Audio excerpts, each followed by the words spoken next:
Hey, fourth grade, it's Mr. Veliky. This might be the first time you're seeing this, or maybe the second time, who knows, but we're gonna walk through it again. So make sure you have your Unit 5 reading packet, a pencil and a highlighter for me ready to go.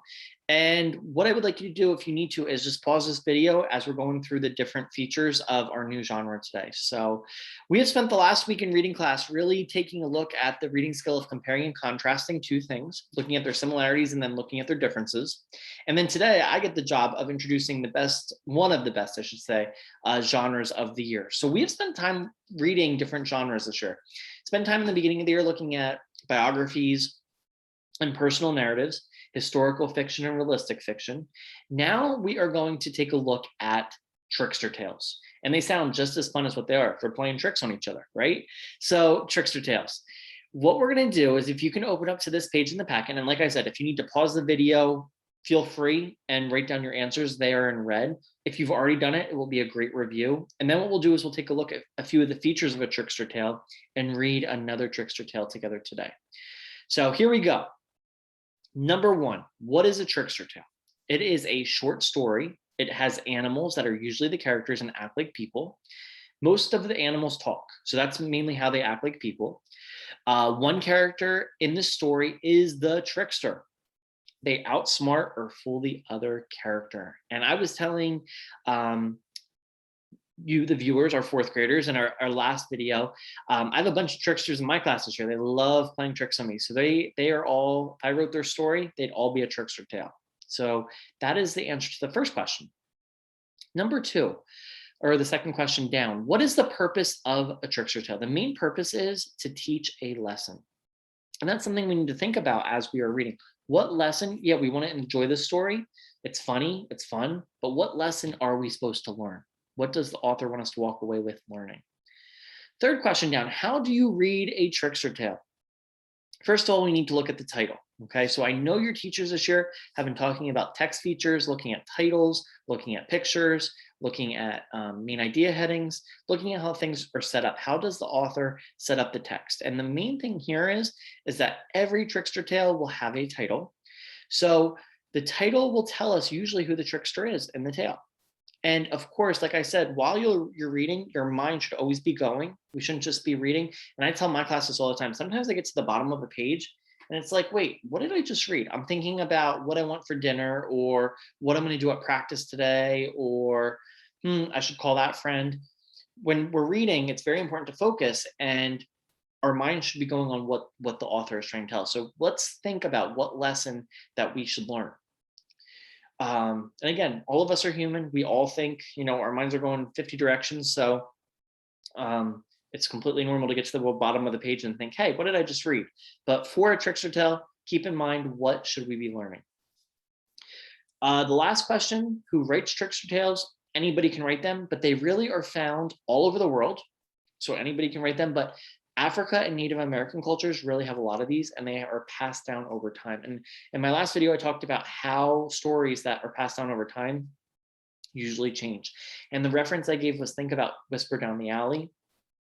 You start in the beginning of the line and your message gets skewed or changes as it moves down the line. So those are the questions. If you needed to pause and write your answers down, feel free. My answers are in red. I'm going to go over here where my mouse is, and we'll talk about features of a trickster tale. So we'll go clockwise again, like we did in my last video if you watched it. We'll start at the top and work our way around. So the main characters are usually animals. That will be the case for all of our trickster tales we read this year. The trickster may have a flaw. And again, that word flaw pops out at me. What does that mean?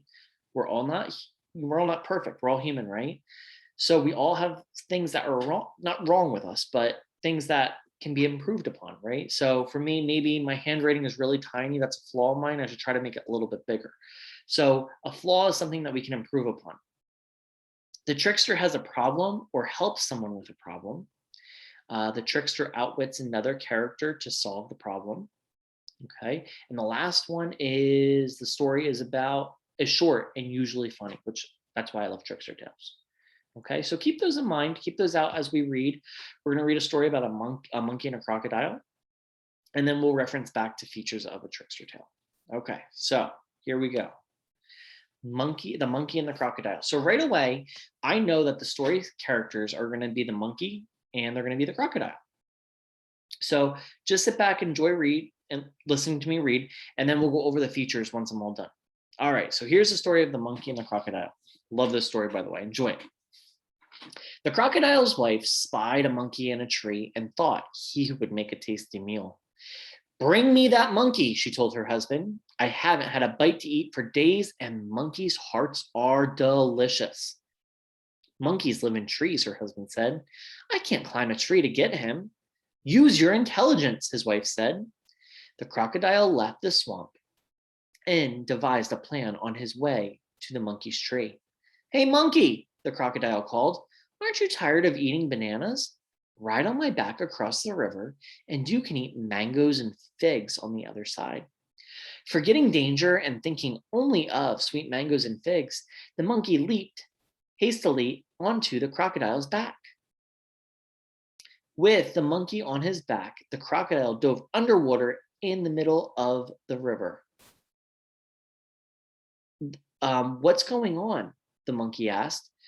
When you drown, I'm going to bring you to my wife so she can dine on your heart, the croc said. I wish you had told me earlier, the monkey said. I left my heart in my tree. Take me back and I'll get it for you. Returned safe to his tree, the monkey laughed at the crocodile.